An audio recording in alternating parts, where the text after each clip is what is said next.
Madame, monsieur, soyez les bienvenus sur Bouquet Éco. On va parler d'une thématique dont on ne parle pas souvent, peut-être pas suffisamment souvent, c'est le bien-être des indépendants et des entrepreneurs. Et on va en parler avec un plateau riche. David Clarinval, vous êtes avec nous. Merci d'avoir accepté notre invitation. Vous êtes ministre fédéral des classes moyennes des PME et de l'agriculture, ministre en affaires courantes au moment d'enregistrer ce plateau. Renaud Francard, vous êtes expert au service d'études de l'UCM. Bonjour.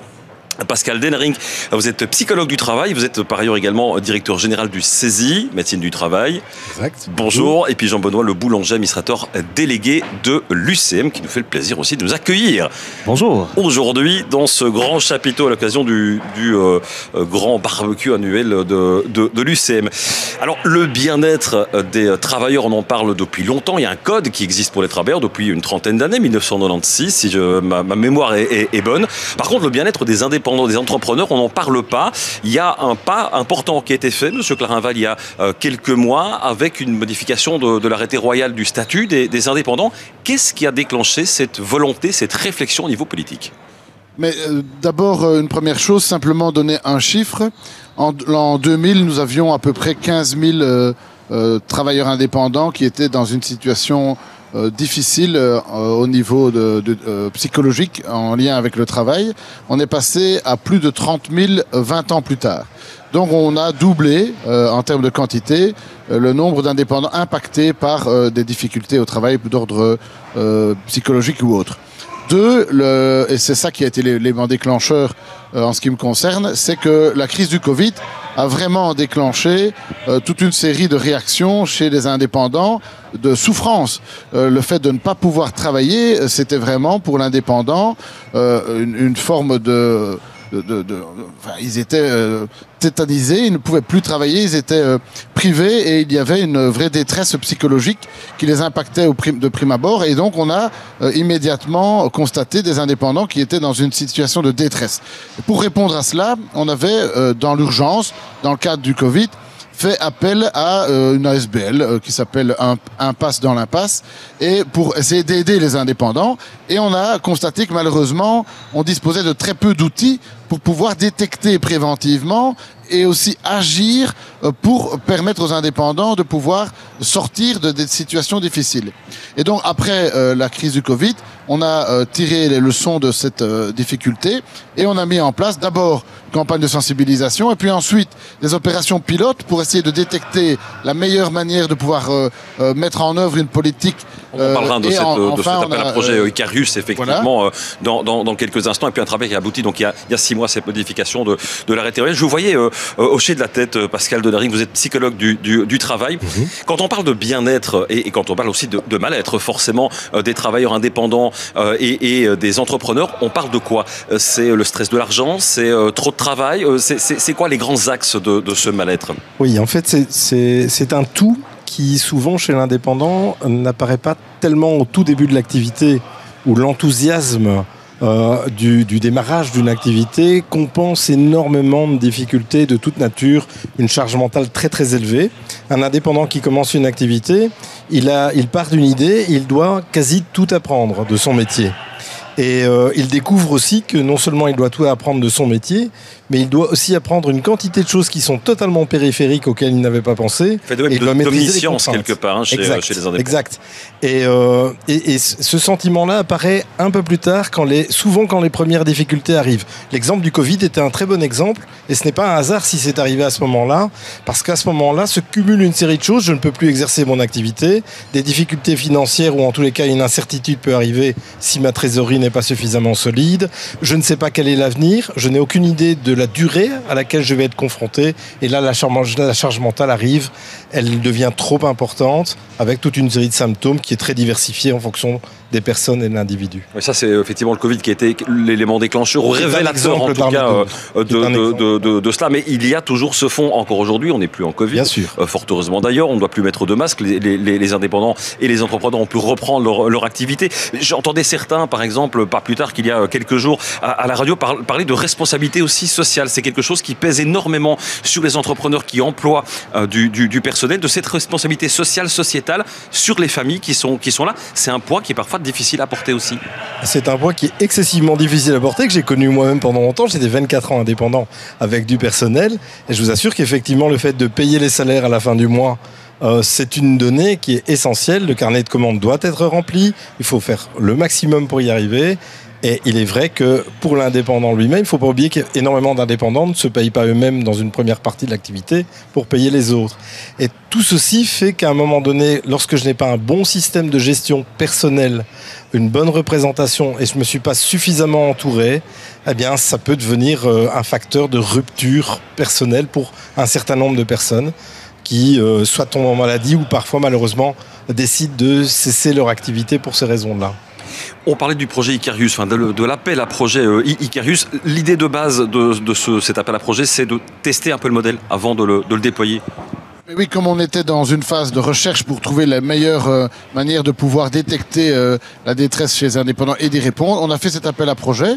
UCM a répondu à l'appel à projet, a pu pendant un certain temps développer plusieurs pistes et sur base de la réalité et sur base des résultats de cet appel à projet, on a pu en tirer des leçons et le transformer dans un arrêté royal qui a permis de généraliser dans toutes les caisses d'allocation sociale du pays, donc il y a une dizaine de caisses, les enseignements que nous avions tirés du projet Icarius, et on a aussi débloqué 4 millions d'euros structurels qui seront donc donnés chaque année dans les différentes caisses pour mener cette campagne, ces campagnes à la fois de prévention mais aussi de détection et de remédiation, parce qu'il faut pas seulement, il faut bien sûr détecter préventivement les personnes qui sont en souffrance ou qui risquent de tomber dans la détresse, mais il faut aussi leur permettre d'en sortir et il faut les accompagner dans la reprise du travail, parce que c'est fondamental pour un indépendant, c'est la reprise du travail qui est importante.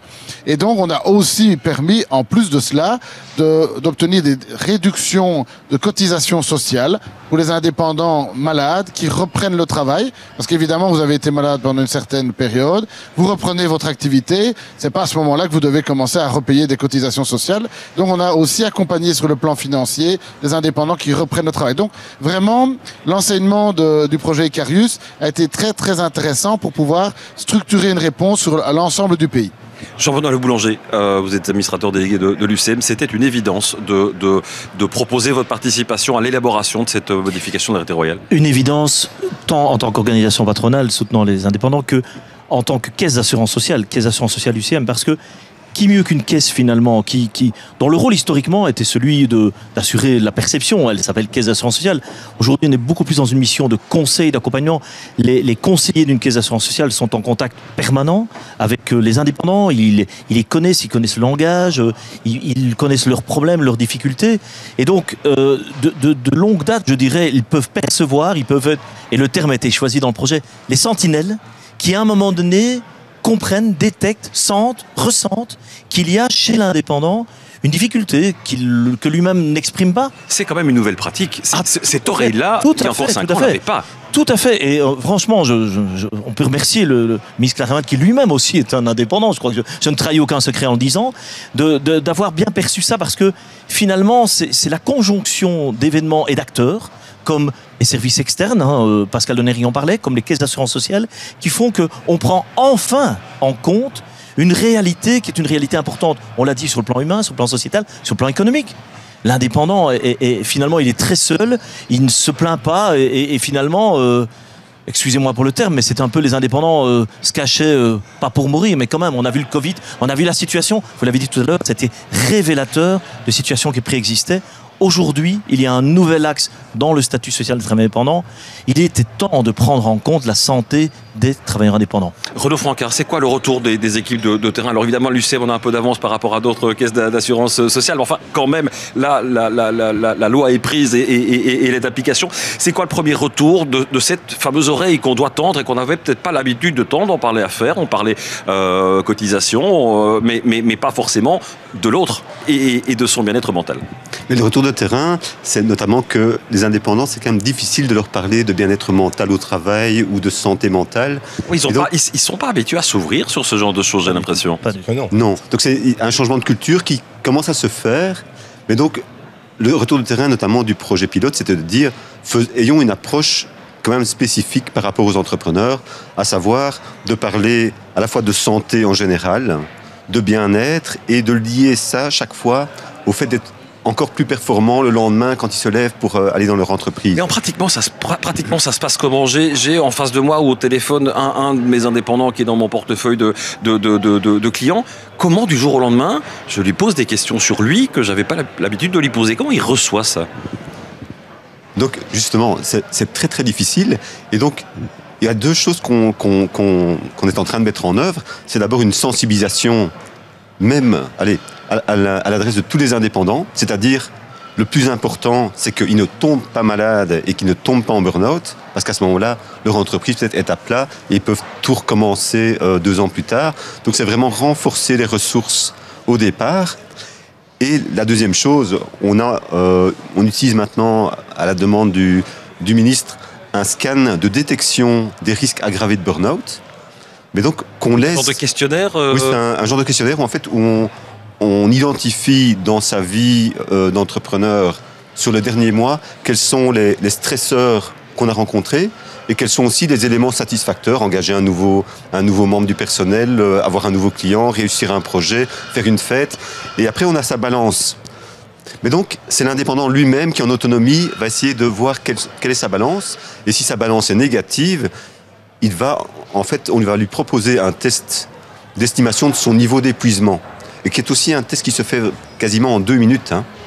Et si c'est révélateur, j'imagine qu'il y a sans doute des indépendants qui se refusent, qui se cachent finalement leur réelle situation. Oui. Et donc, ce qui est bien, c'est vraiment d'arriver avec un outil vraiment très simple.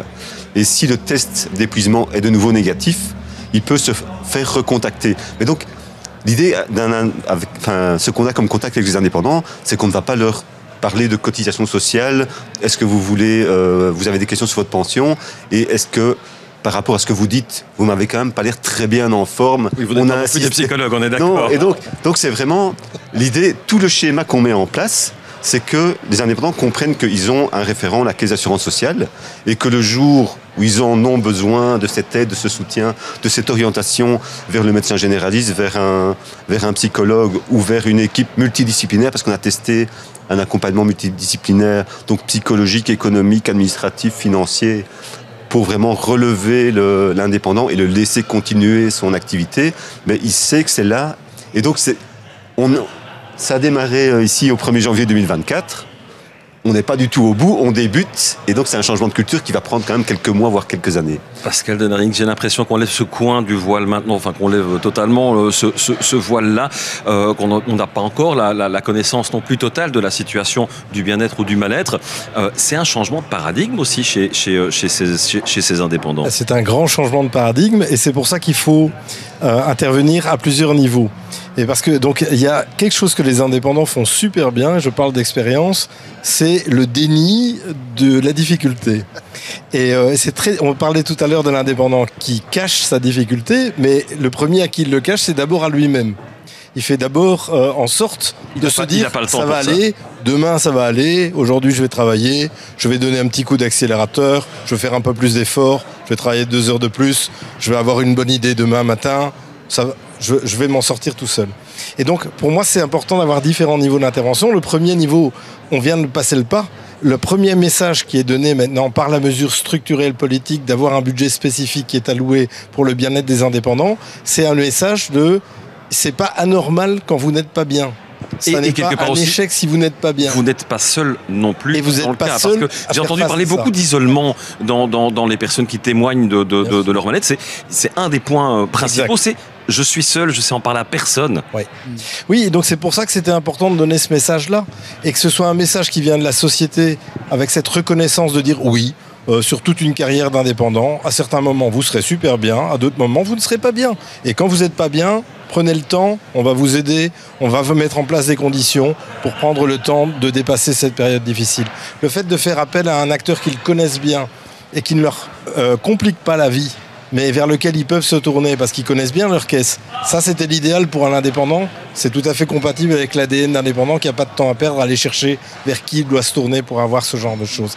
Après, il fallait des outils et effectivement d'avoir des vecteurs comme par exemple un questionnaire. Ça aussi, c'est tout à fait indépendant compatible parce que le premier réflexe d'un indépendant, c'est de dire je vais d'abord regarder moi-même.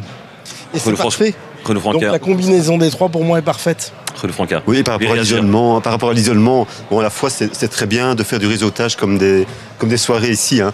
C'est primordial, mais vraiment il y a des cercles vicieux par rapport à l'entrepreneuriat, c'est que les stress arrivent et l'indépendant qui déjà se sent seul dans les situations plus normales va avoir ce surstress, va décider de travailler encore plus, ne va plus prendre le temps de s'adresser peut-être à son comptable, de déposer tout et de travailler en équipe. Dans certains profils, ils vont tout prendre en charge encore plus et donc ils sont dans un cercle non vertueux où ils s'enferment encore plus dans la difficulté. Et j'ajoute parce que c'est important ce que dit Renaud par rapport au réseau. Donc effectivement, on vous accueille aujourd'hui ici, c'est une belle occasion, on voit beaucoup de gens qui... Mais l'indépendant qui est en difficulté va peut-être pas venir. Mais alors on organise notamment des webinaires où là effectivement c'est chacun chez... Les premiers webinaires qu'on a organisés sur le bien-être, sur les difficultés ou même des questions d'alimentation, on a un succès, c'est juste incroyable, on ne s'attendait pas à ça. Et là effectivement c'est d'abord le premier pas à franchir et puis se dire finalement je ne suis pas seul, finalement j'ai des difficultés mais je me rends compte qu'un autre les a. Et ça c'est vraiment un élément déclencheur. Donc très important. Pascal Denaric, est-ce que les recettes qui fonctionnent, notamment la gestion dynamique des risques chez les travailleurs, fonctionnent aussi en tout ou en partie pour les indépendants et les entrepreneurs? C'est pas tout à fait la même chose. L'approche est quand même assez différente pour moi parce qu'il y a un certain nombre de croyances qui sont propres à l'indépendant dans la manière d'aborder les risques qu'il a au travail. Par exemple, pour tous les travailleurs, il y a une tendance à sous-estimer le risque, mais chez les indépendants, elle est particulièrement développée, surtout au départ, en tous les cas. Donc, c'est une approche qui est un peu différente. C'est pour ça que prendre le temps de la sensibilisation, travailler sur la notion d'échec, ne pas considérer qu'être en difficulté égale un échec.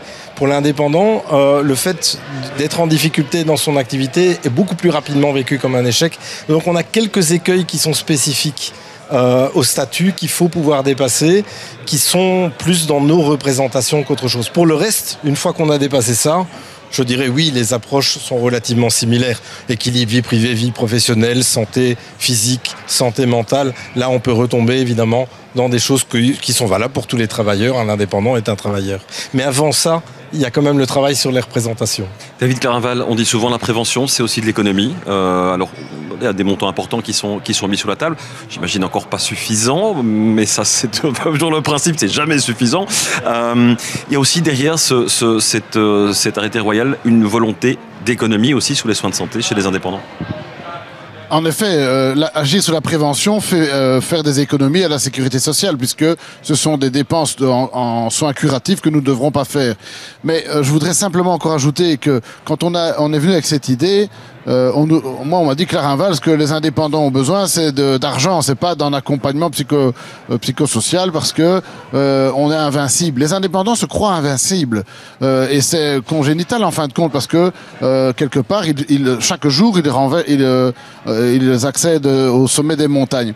Mais on constate quand même que 3% d'indépendants sont dans une situation de fragilité et ça représente donc une quantité non négligeable d'indépendants. Et comme vous l'avez dit, derrière eux, il y a une société, il y a une famille, il y a des travailleurs, et donc un indépendant qui n'est pas bien, c'est une société qui n'est pas bien.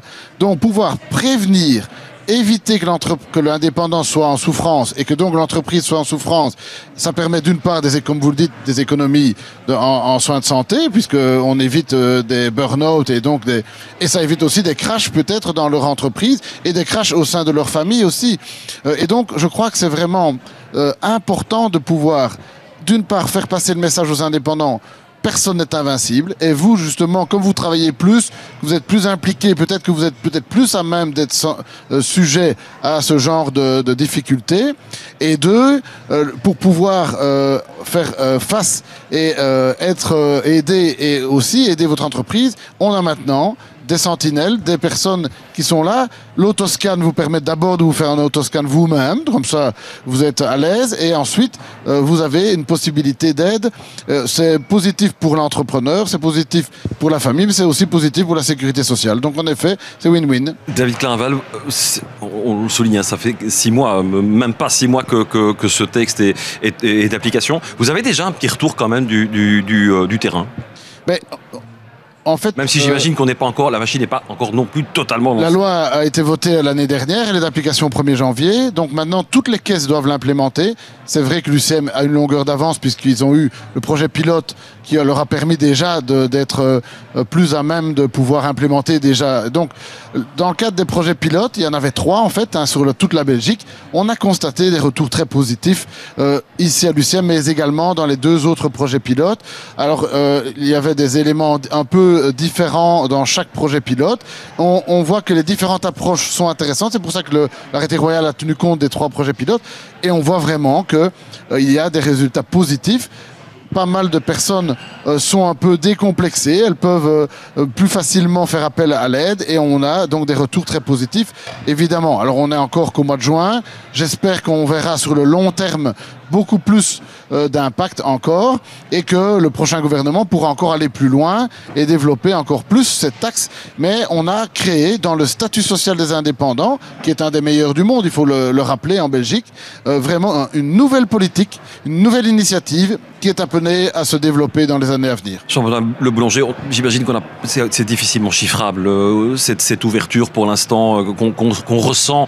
Monsieur Clarinval vient d'en parler chez les indépendants, cette ouverture à l'ouverture finalement, c'est difficilement chiffrable après quelques mois. Effectivement, comme vient de le lire le ministre, ce n'est pas par le volume, mais c'est par le nombre d'interventions. Et j'ai justement pris la peine d'aller voir quelques conseillers de la Caisse d'assurance sociale qui m'ont dit effectivement combien ils ont senti à travers ce projet sur lequel on a fait énormément d'informations, énormément de sensibilisation. Je l'ai dit tout à l'heure, des participations, des webinaires, on ne s'attendait pas à avoir autant de entre guillemets succès, et donc de participation, et effectivement de détection de cas, de gens qui se disent ah ben oui, finalement, je vais pouvoir être accompagné, je peux m'exprimer.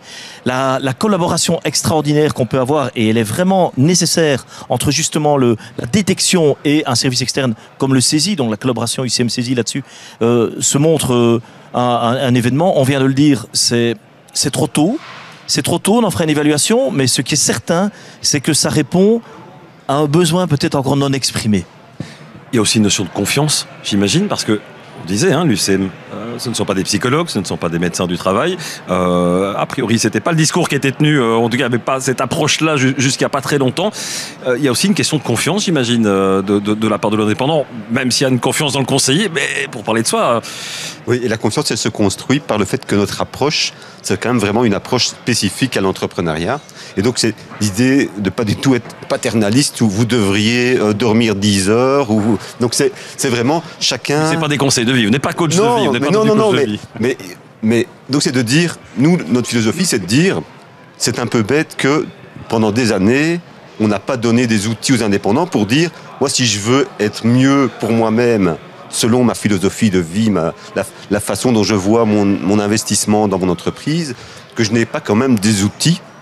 Et un exemple clair, c'est de dire, finalement, en 1h30 d'un webinaire sur le sommeil, on en apprend beaucoup sur comment être mieux tous les jours. Et c'est un peu bête de passer 40 ans dans son entreprise sans avoir ces bases-là. Et donc, nous, c'est de dire, on va être là, on va apporter des choses aux indépendants, on ne va pas sauver le monde, chacun va un peu prendre ce qu'il veut, mais donc on est dans cette approche-là en disant vous avez la main sur votre entreprise, mais aussi sur votre propre bien-être, d'où le slogan, enfin notre programme qui s'appelle J'entreprends mon bien-être, et donc l'indépendant garde la main. Pascal Denerick, vous êtes psychologue du travail, je le rappelle. Quel est le discours qu'on peut tenir à un indépendant, mais pas que autour d'une table, pas qu'en tant que professionnel, mais des familles, par exemple, une femme, un mari d'indépendant, un cousin, un papa, un frère, pour justement qu'il s'intéresse, qu'il puisse s'ouvrir à ça et qu'il ne se considère peut-être plus comme un super-héros? Oui, alors la première chose qu'on peut dire à l'indépendant, c'est quand il démarre son activité. C'est pour ça que je disais que c'était intéressant d'avoir la caisse à la base, c'est de lui dire, mais il ne viendrait pas à un indépendant de ne pas se poser la question de savoir comment il va organiser sa comptabilité, comment il va organiser son activité, s'il va avoir ou pas un ordinateur pour gérer ses activités, ses commandes, ses factures, etc. Eh bien, ça fait partie de son kit de base, c'est comment il va gérer son énergie. Et donc je crois que ça démarre là-dessus. Et je crois que dès le démarrage d'une activité d'indépendant, que ce soit via sa caisse, via des amis, via le fait qu'on lui offre la possibilité d'avoir ne fût-ce qu'un webinaire dans lequel on lui dit, vous savez, dans votre kit de base, vous avez ça, ça, ça, et votre bien-être en fait partie. Et c'est pas si compliqué que ça n'en a l'air, en tous les cas au démarrage. Donc c'est la première. Après, c'est vrai que si on peut toucher...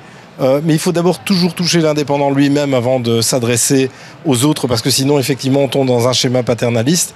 Mais en tous les cas, on ne pourra pas faire l'économie de lui poser la question du rapport de son activité avec son entourage immédiat. Et ça, c'est une des clés quand même dans le travail d'un indépendant qui est ou qui a été en difficulté. On lui pose toujours quand même la question de comment son environnement social, sa famille, ses amis, vivent son activité et sa disponibilité dans cet environnement. Parce que on ne peut pas les dissocier. Et lorsqu'on sent que là, il y a rupture, parce que malheureusement, ça arrive souvent, on le détecte souvent, il faut pouvoir travailler cette dimension-là aussi avec l'indépendant. Oui. Merci beaucoup, messieurs. On est au terme déjà de ces 26 minutes. Ça passe décidément très vite. Merci donc d'avoir accepté notre invitation. Puis merci aussi de nous accueillir pour l'UICM ce soir sur une thématique évidemment très importante. Merci aussi de nous avoir suivis. Excellente soirée sur Bouquet.